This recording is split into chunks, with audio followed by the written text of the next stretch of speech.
वर्तमान आम कॉलेज अध्यापक को रिक्वेस्ट करी सर अनुमति दियंती जो 4 दिन है सर। Thank you sir.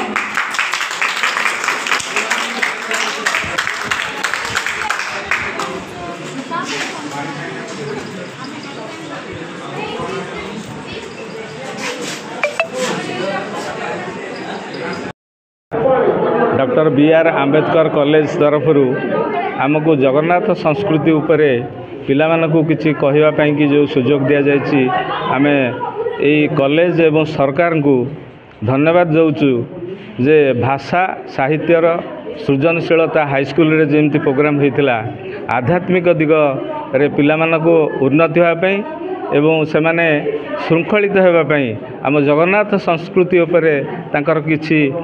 माने अनुभूति रहिबा पई कि जो सरकार प्रचेष्टा होइछि से माने निश्चित भाव में एथिरे उपकृत हेबे एवं जगन्नाथ संस्कृतिर जो महान ऐतिह्य रही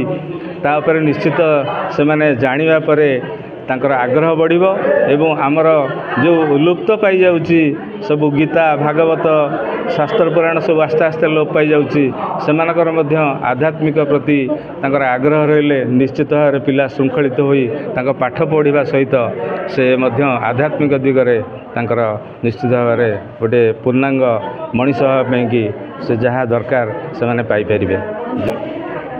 जय जगन्नाथ। मु चारण गोष्ठीर संगठक एवं जगन्नाथ संस्कृति महात्म्यर प्रचार सेवक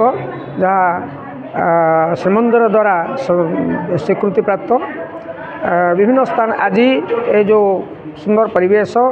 महाप्रभुंकर जस लीलार कथा को परिवेषण करागला एवं कॉलेज तरफ ये कार्यक्रम तथा सरकार तरफ ये कार्यक्रम यही आंबेडकर कॉलेज रे अनुष्ठित है। बहुत सुंदर भाव में आमर अतिथिवृंद वक्तावृंद एवं समस्त कॉलेजर अध्यापक अध्यापिका एवं आमर प्रिंसिपाल महोदय समस्ते एथिरे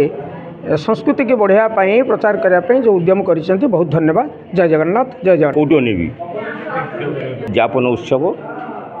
आज अनुष्ठान आज कॉलेजर अध्यक्ष प्रचेष्टा आउ कॉलेजर समस्त सहकर्मी वृंद एवं छात्र छात्री मानकर उद्यम फल आज जगन्नाथ संस्कृति जो कार्यक्रम दीर्घ 4-5 दिन चली आज उद्यापन होती आमर जो बंधु माने सम्मानित अतिथि भाव में मुख्य अतिथि भाव में जोग देते आगु से माने कहवा पिला माने बुझिले एवं चेष्टा कले से मो कॉलेजर अध्यक्ष आउ कॉलेजर सबू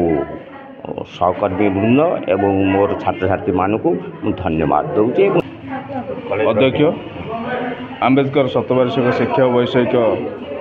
विद्यालय आज आम उद्यापन उत्सव ये जगन्नाथ संस्कृति कार्यक्रम जहाँ यहाँ गोटे भल प्रोग्राम सरकार जहाँकि besides education side by side आमर आध्यात्मिक चेतना चिंताधारा पिला बढ़िया दरकार जहाँकि भविष्य गढ़ साहाय्य करिवो एवं आज उद्यापन उत्सव मो कॉलेजर समस्त अध्यापक अध्यापिका सहकर्मी छात्र छात्री समस्त उपस्थित थे समस्त सहयोग कार्य आज होती एवं बड़ कथा हूँ जो मैंने मुख्य अतिथि सम्मानित अतिथि जो मैंने थे ताकर वक्तव्य वक्तृता जहाँकि पिलामान प्रेरणादायी हम एवं भविष्य से सफल प्रतियोगी खाली पाठ पढ़ले तो हेनी पाठ सहित यहाँ हूँ गोटे संस्कृति आमर परंपरा को बजाय रखा सेटा हूँ मूल उद्देश्य।